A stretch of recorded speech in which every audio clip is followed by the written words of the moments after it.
السلام عليكم ورحمة الله وبركاته، ازيكم حبايبي عاملين ايه؟ يلا بينا نشوف البيدي فور بتاع العيد عملناه ازاي؟ ايه رأيكم في الحلويات دي؟ وبطريقة سهلة جدا ومبسطة جدا واي حد مبتدئ هيخش المطبخ ويقدر يعمله.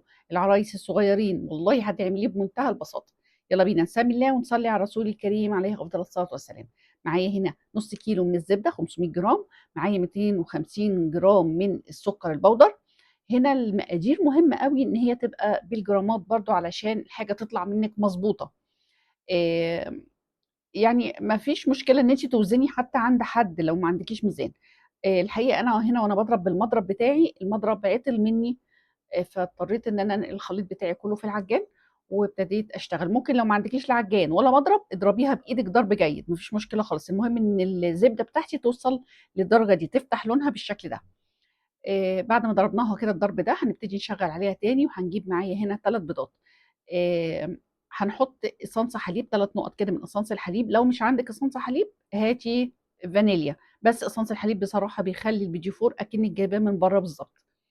هبتدي انزل ببيضه بيضه. مهم جدا ان البيضه تكون بدرجه حراره الغرفه، ما ينفعش تكون ساقعه من الثلاجه هتفصل لك الزبده. وما ينفعش تنزلي بالبيض مره واحده، لازم تنزلي واحده واحده، لما تختفي الاولانيه تنزلي بالثانيه.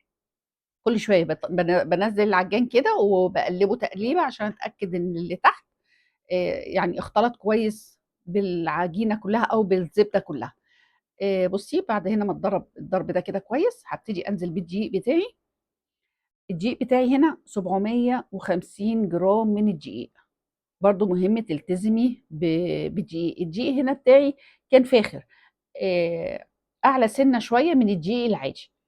لكن لو عملتي بالدقيق بتاع السابليه اللي انا كنت عاملاه في الفيديو اللي فات برضو مش مشكله. معايا هنا بقى معلقه صغيره من البيكنج باودر. في ناس كتير مش بتحط بيكنج باودر، بس انا مهم عندي البيكنج باودر وشايفاه حاجه اساسيه بصراحه.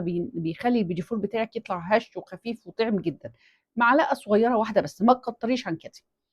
ورشه ملح. انا رجعت العجان تاني لحد بس ما اتضرب ضربتين. اول ما يعني الدقيق شبه اختفى هبتدي ابطل ضرب خالص عشان مش المفروض يتضرب ياما. وبصي هنا بوريكي العجينه ملزقه.